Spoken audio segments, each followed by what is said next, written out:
Hello hello hello hello అందరికీ నమస్కారం. ఎలా ఉన్నారు? బ్రహ్మాండంగా ఉన్నారు. నాకైతే అర్థమైపోతుంది. మరి ఈ రోజు రావు గారి రచ్చబండలోకి వచ్చిన సెలబ్రిటీ ఎవరబ్బా అని మీరు తెగ ఎదురు చూసేస్తున్నారు. నాకైతే అర్థమైపోయింది. మరి ఆ సెలబ్రిటీ ఎవరు, ఎందుకు వచ్చారు, అసలు ఆ సెలబ్రిటీ ఎవరో నేను చెప్పబోయే ముందుగా మీరు ఈ వీడియోకి ఒక లైక్ ఇచ్చి నన్ను మరింత ఎంకరేజ్మెంట్ చేస్తే మీకు మరిన్ని వీడియోలు చేయడానికి నేను రెడీగా ఉన్నాను. అలాగే మన కేకే న్యూస్ని సబ్స్క్రైబింగ్ చేసేసుకుని రెడీగా ఉండండి. మరి మన సెలబ్రిటీ ఎవరో చూసేద్దాం. ఎవరు బాబు? అయ్యి బాబోయ్, ఎన్నికలు దగ్గర పడే కొద్దీ పతివ్రతల పరవాణం వండుతూనే ఉన్నారు. అది ఆరేది ఎప్పుడు, జగన్ రెడ్డి తినేది ఎప్పుడు? పేటీఎం పతివ్రత అదే శ్రీరెడ్డి రాష్ట్రం కాని రాష్ట్రంలో డాషాలు పరవాణం వండి వారుస్తూనే ఉంది. నిన్న మొన్నటి వరకు జగన్కు గులకరాయి తగిలిందని తెగ ఏడిసేసిన శ్రీరెడ్డి ఆ డ్రామాకు తెరదించి ఇప్పుడు పవన్ కళ్యాణ్ చిరంజీవుల మీద పడింది. మెగాస్టార్ను అనే అంత స్థాయి ఉందా అని మీరు అనుకోవచ్చు. ఊర కుక్కలకు స్థాయి ఉండదు, అలా అరుస్తూ పేటీఎం సిల్లర్ ఏరుకుంటూ ఉంటాయి. ఇది శ్రీరెడ్డి మొదలెట్టు నీ చెత్త పరమాన్నం కబుర్లు. ఆలస్యం చేయకు, పాలు ఇరిగిపోగలవు. ఈ పెద్ద మనిషి మొన్నటిదాకా చిరంజీవి అనే ఒక వ్యక్తి రకరకాల రంగులు వేసుకున్నాడు. అది సినిమాలో ఒక క్యారెక్టర్ చేయడం, మళ్ళీ ఇంకొక సినిమాలో ఇంకొక క్యారెక్టర్ చేయడం తప్పులేదు. అతను పెద్ద ఒక యాక్టర్ అండ్ ఇండియన్ సినిమాలో మంచి అవార్డులు రివార్డులు అందుకున్న ఒక వ్యక్తి కనీసం పర్సనల్ క్యారెక్టర్ సరిగ్గా మెయింటైన్ చేయలేకపోయాడు. సినిమాలో అద్భుతంగా నటించవచ్చు, కానీ నిజ జీవితంలో కూడా నటించడం చిరంజీవి ఫ్యామిలీలో కొంతమందికి అయింది. మరి చిరంజీవి ఫ్యామిలీలో ఉన్న అల్లు అర్జున్ ఈరోజు దేశ స్థాయిలో అలాగే ప్రపంచ స్థాయిలో కూడా తన గుర్తింపుని తెచ్చుకున్నాడు. అంటే ఐ థింక్ జపాన్ అలాంటి దేశాల్లో కూడా విపరీతమైన ఫ్యాన్ ఫాలోయింగ్ ఉంది. అసలు కేరళలో అయితే చెప్పక్కర్లేదు, అల్లు అర్జున్ కి అంతమంది ఫ్యాన్స్ ఉన్నారు. ఇప్పుడు చిరంజీవి అంటే ఎవరు పట్టించుకునే రోజులు ఎప్పుడో పోయినాయి. చిరంజీవి కమెంట్స్ కానీ లేకపోతే చిరంజీవి యాక్టింగ్ కానీ ఇప్పుడు ఆయన్ని భుజాల మీదకి ఎక్కించుకునేవాడు ఒకడూ లేడు. ఎందుకంటే ఆయన పర్సనల్ గా అనేకమైన తప్పులు చేయడం వల్ల అతను డబ్బుండి ఉండొచ్చు, లేకపోతే ఉపాసన వాళ్ళ కోడలు అయి ఉండొచ్చు, లేకపోతే రామ్ చరణ్ వాళ్ళ కొడుకు అయ్యుండి ఉండొచ్చు. చిరంజీవి అనే ఒక వ్యక్తికి ఖచ్చితంగా ఒక క్యారెక్టర్ అనేది ఉండాలి. నిన్న మొన్నటి వరకు మీ వైసీపీ బ్లూ బ్యాచ్ చిరంజీవిని తెగ పొగిడారు కదా, ఇప్పుడేంది ఇట్టా తగులుకున్నారు? ఓహో, తమ్ముడు పార్టీ కోసం 5 కోట్లు ఇచ్చాడనా? అర్థమైంది. సొంత తమ్ముడు కోసం ఆ మాత్రం చెయ్యకపోతే అలా? యానకడికి నీలాంటిదే ఊరంతా మొగుళ్ళున్నా పక్క ఊరు వైపు తొంగి చూసిందట, అట్టా ఉంది ఇప్పుడు నీ వ్యవహారం. అయినా అందరూ జగన్ రెడ్డిలా తల్లిని చెల్లిని ఇంటి నుంచి తరిమేసి ఒక్కడే అన్ని మెక్కేద్దాం అనుకుంటే ఎలా?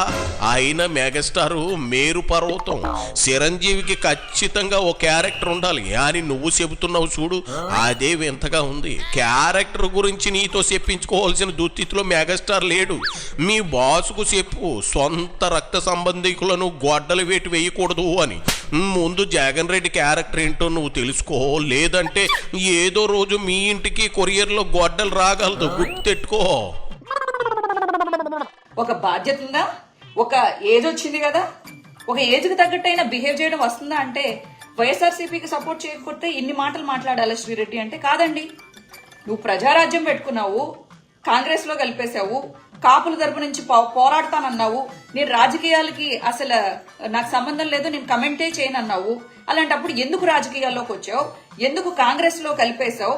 మళ్ళీ ఇప్పుడు ఎందుకు రాజకీయాల గురించి మాట్లాడుతున్నావు? నీకన్నా బుద్ధి జ్ఞానం ఉందా, లేకపోతే వినడానికి మాకు లేదనుకుంటున్నావా? మాకైతే అర్థం కావట్లేదు చిరంజీవి. నువ్వు వచ్చి మాట్లాడుతావు, మా తమ్ముడికి సపోర్ట్ చేయండి, నేను 5 కోట్లు ఇచ్చాను కాబట్టి మీరు. అసలు నువ్వు ఏ రోజు ఒక 5 పైసలు తీసి ఖర్చు పెట్టను నువ్వు. నేను ఈవెంట్కి ఫ్రీగా వస్తా, దాని మీద ఎంత కలెక్ట్ అవుతుందో మీరు కలెక్ట్ చేసుకోండి అని చెప్పే నువ్వు, పిల్లికి బిచ్చం పెట్టను నువ్వు ఈ రోజు నీతి సూత్రాలు వల్లిస్తే, కాపు అని ఒక ట్యాగ్ తగిలించుకుని ప్రపంచానికి ఏదో మెసేజ్లు ఇస్తే ఎవడు వింటాడు? ఎందుకు వినాలి? న్యూట్రల్ గా ఉండు, గౌరవం కాపాడుకో. నువ్వు ప్రపంచానికి ఇవేమి ఇవ్వద్దు. నువ్వేం చెప్పావు? నీతి సూత్రాలు, నీతి సూక్తులు, నాకు సంబంధం లేదు పాలిటిక్స్. చిరంజీవి ఇప్పటికీ అదే చెబుతున్నాడు, పాలిటిక్స్ సంబంధం లేదనే. అలా అని తమ్ముడిని మిత్రులని కాదనుకుంటా ఏంటి? అయినా నువ్వు చిరంజీవిని ప్రశ్నించే స్థాయి కాదు కదా. ఓ పాలి ఆకాశం మీద ఉమ్మేసి చూడు నా కోసం, ఓ పాలి ట్రై చెయ్యి. చటుక్కున నీ మొహం మీద పడిందా? అది చిరంజీవి అంటే. ఆకాశం అంత నిండైన మనిషి. ఆ మనిషిని నువ్వు తోలనాడితే నీ ముఖం మీద జనం కూడా కాండ్రించి ఉమ్మేస్తారు, గుర్తెట్టుకో. నన్ను అడగద్ది క్వశ్చన్స్. 10 సార్లు చెప్తున్నాను నేను, నాకు అవసరం లేదు అని చెప్పావు. మళ్ళీ ఏ మొహం పెట్టుకుని వచ్చావు? ఒక మాట మీద నిలబడే మనస్తత్వం లేదా నీకు? కనపడరు మీరు, కానీ మీకు క్యాస్ట్ ఫీలింగ్స్ ఎంత ఉంటాయంటే అంత ఉంటాయి. ఒకప్పుడు చంద్రబాబుని తిట్టిన ఈ చిరంజీవి ఈ రోజు చంద్రబాబు గొప్పోడంట, కూటమి చాలా బాగుందంట. నువ్వు ఇండైరెక్ట్ గా ఏం చెప్తున్నావు? ముద్రగడ వచ్చారు కాబట్టి మీ తమ్ముడు ఎక్కడ ఏమైపోతాడో రేపొద్దున నువ్వు కూడా ఈ పవన్ కళ్యాణ్ ఈ పావలగాడు ఏదైనా నిలబెట్టేస్తాడేమో, గవర్నమెంట్ నిలబెట్టేస్తాడేమో, పెట్టేస్తాడు. 20 సీట్లకి 21 సీట్లకి కూడా ఎవడైనా ముఖ్యమంత్రి అవుతాడా? బుద్ధి లేదు అంటే చంద్రబాబు గారు ఏమన్నా పుట్టుకోమంటే పవన్ కళ్యాణ్ గారిని నిలబెడదామనా? ఏమన్నా ఆలోచనలు ఉండొచ్చు, క్రిమినల్ బ్రెయిన్లు ఉంటాయి కదా. ఇదిగో నువ్వు మోకాలకి బాటతలకి లింకులెట్టమాక. ఆయన మీకు మెగాస్టార్ అంటే అంత వణుకెందుకు? చిరంజీవి సపోర్ట్ చేస్తున్నాడని తెలిసి మీ జగన్ అండకో తడిపేసుకుంటున్నారట ప్యాంట్లు. ఏం పర్లేదు, నేను డైపర్లు పంపిస్తాను, వాడండి. నీకు అవసరం అయితే 4, 5 అట్టే పెట్టుకో.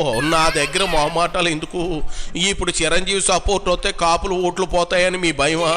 అసలు కాపులు ఈసారి మీకు ఓట్లు వేస్తారా? నిజమైన కాపు పుట్టినోడు ఎవడో కూడా జగన్ రెడ్డికి ఓటేయుడు కాక వేయుడు. ఒకసారి వేసి అనుభవిస్తున్న మానసిక క్షోభ సాలు. నేను చూస్తుంటే మా పంకజం 3వ చెల్లెలు సునంద గుర్తుకొస్తా ఉంది. దానికి అంతే, అన్నీ ఎక్కువే, నోరైతే మరీ ఎక్కువ. ఈ మధ్య జనం తిరగబడుతున్నారని నువ్వు చెన్నై పారిపోయినట్లే అది కూడా ముంబై రెడ్ లైట్ ఏరియాకు పారిపోయింది. మా బాగా సెటిల్ అయిందట. నువ్వు కూడా ఈ పేటిఎం సెల్లర్ ఎన్నాళ్ళు ఏరుకుంటావు చెప్పు? పర్మనెంట్ సెటప్ ఏదైనా ప్లాన్ చేయి. జగన్ రెడ్డిని నమ్ముకుంటే ఇక అంతే, చెప్పే మిగులుతుంది. జగన్ నిన్ను దింపుతా, జగన్ నిన్ను ఇలా చేస్తా, జగన్ నీ ప్రభుత్వం నచ్చట్లా. మస్తు షేడ్స్ ఉన్నాయి సీరెడ్డి అమ్మాయో నీలో, నేనే గమనించలా. ఎప్పటిదాకా మెగా బ్రదర్స్ ఆడు పోసుకుని ఇప్పుడేంటి జగన్ రెడ్డి మీద పడ్డావు? సెల్లర్ ఇంకా పంపలేదా? లేట్ అయిందా? సాధ్యల కొడుకు కానీ సెల్లర్ మింగేస్తున్నాడా కొంపదీసి? నువ్వు గట్టిగా ఓ పాలు ఇచ్చావుగా, ఆ రోజు నుంచి మూసి నదిలోనైనా నోరెట్టొచ్చు కానీ శ్రీరెడ్డి కుప్పతోటలో నోరెట్టకూడదని వాళ్ళకి మా బాగా అర్థమైందిలే. అయినా నువ్వు రాత్రి కొట్టింది కనుక దిగలేదా ఇంకా? ఎట్ట గబుక్కుని జగన్ తిడతా ఉన్నావు. చేతిలో స్క్రిప్ట్ ఉంది కదా, సజ్జలు రాసిచ్చింది, అది తూచా తప్పకుండా చదువు. అంతకన్నా ఒక్క డైలాగ్ సొంతంగా చెప్పే సీన్ లేదు, చూసుకుని మాట్లాడు వంటలక్క. ఇలాంటి మెగా కుటుంబాన్ని ప్రజలేదో నమ్మేస్తారు. అరే నువ్వు నిజంగా చిరంజీవిగా నువ్వేదో పెద్ద నిలబడతావు, కాపుల పరువు తీకోకుండా కాపుల్లో ఒక పెద్ద నాయకుడు అవుతాడు, రంగా తర్వాత చిరంజీవి అన్న మన కాపుల పరువు నిలబెడతాడు అంటే నువ్వేం చేసుకున్నావు? చిరంజీవిగా ఢిల్లీ వెళ్ళి కనీసం నీ కార్యకర్తలకు కానీ, నీ ఎమ్మెల్యేలకు కానీ, లేకపోతే నీకు డబ్బులు ఖర్చు పెట్టిన వాళ్ళకి కానీ ఒక్క మాట చెప్పకోకుండా కాంగ్రెస్లోకి తీసుకెళ్లి కలిపేసావు ప్యాకేజీలు తీసుకుని. నీ బతుకు ఒక ప్యాకేజు, నీ తమ్ముడు బతుకు ఒక ప్యాకేజు. మీ బతుకులు జనాల కోసమో కాపుల కోసమో కాకోకుండా మీ ఉద్యమాలు లేకపోతే మీ పార్టీలు కేవలం మీ ప్యాకేజీల కోసమే మీరు పార్టీలు పెడతారు. ఈ రోజు కాపులు పరువు తీయడానికి, కాపులు రెచ్చగొట్టడానికి మీ వాయిస్ ను ఉపయోగిస్తారు తప్ప వాళ్ళకి బ్రెయిన్ ఉపయోగించేలాగా చేయరు.